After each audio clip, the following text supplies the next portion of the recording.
danske mænd og kvinder. Den tyske besættelses tunge år er hævet, og med dyb taknemmelighed og glæde hilser vi i dag vore befriere, de allierede magter. Vi kan nu atter frit hejse vores gamle flag, og selv tage vare på vores egne forhold.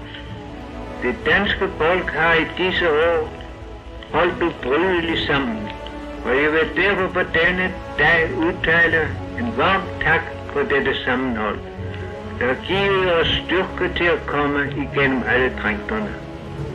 En særlig tak ønsker jeg at udtale til frie bevægelsens ledere, såvel som alle de menige rækker for uforfærdet indsats i den fælles kamp, der har skabt Danmarks stilling i dag.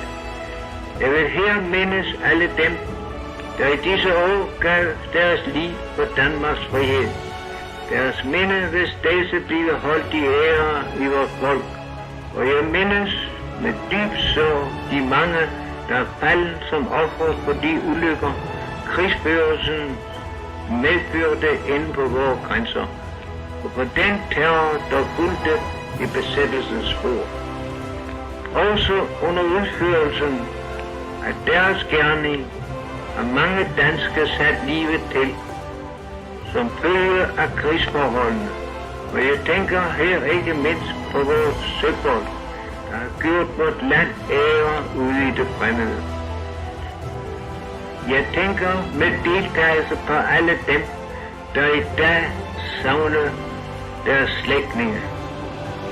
Mine tanker går i dag til alle de landsmænd, hvem besættelsen har skilt fra os i den lange tid.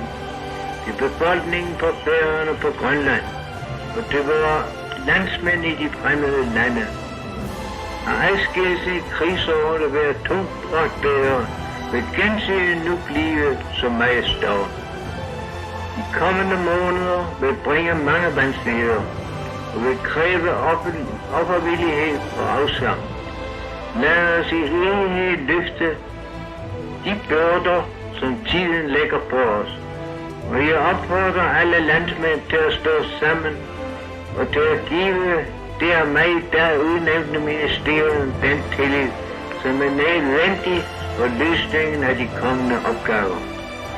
Jeg har i disse tunge år været min inderlige bøn, at vi sammen måtte opleve befrielsestimen, og dette er blevet prøvet. Jeg beder i dag til, at I må vise os værdige til den nåde, som nu Gud har skænket vor Færøerne, og at vi i fællesskab med fortsat sammenhold gennem den kommende tid må kunne lægge grunden til et frit og betrygget Danmark. Gud velsigne vort gamle fædreland.